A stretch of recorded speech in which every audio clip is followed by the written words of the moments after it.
নমস্কার বন্ধুরা, moon cooking চ্যানেলে সকলকে স্বাগত। আজকে আমি করব অনুষ্ঠান বাড়ির মতো পাবদা মাছের ঝাল।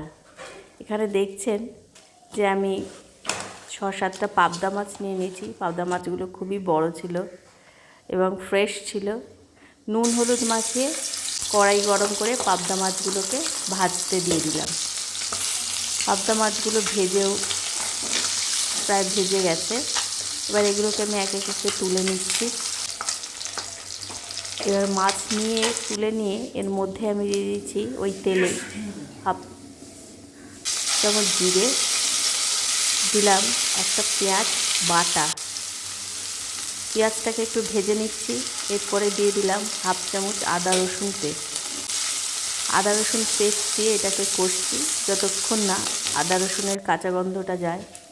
ভাজা হয়ে গেছে। এবার দিলাম নুন, পরিমাণ মতো নুন, আর দিয়েছি এর মধ্যে 1 চামচ লাল লঙ্কার গুঁড়ো।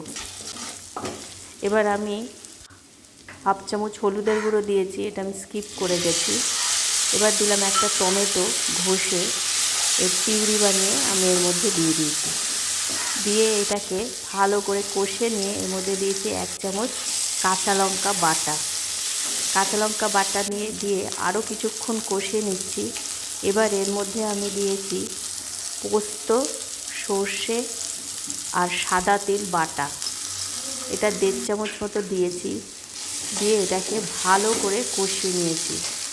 তেল বেরিয়ে এসেছে। এবার আমি এর মধ্যে মশলা ধোয়া জলটা দিচ্ছি অল্প অল্প করে, দিয়ে ভালো করে নাড়িয়ে নিলাম।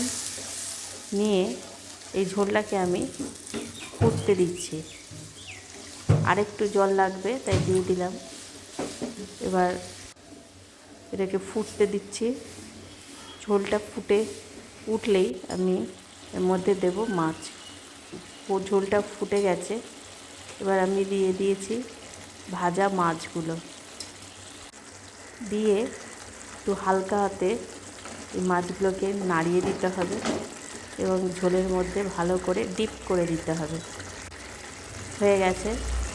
এবার এটাকে আমি আবার 5 মিনিটের জন্য হালকা আঁচে হতে দিয়েছি। হয়ে গেছে, তেল বেরিয়ে এসেছে। ওপর থেকে আমি দিয়ে দিচ্ছি কুচনো ধনেপাতা। হয়ে গেছে আমাদের পাবদা মাছের ঝাল বিয়েবাড়ির স্টাইলে।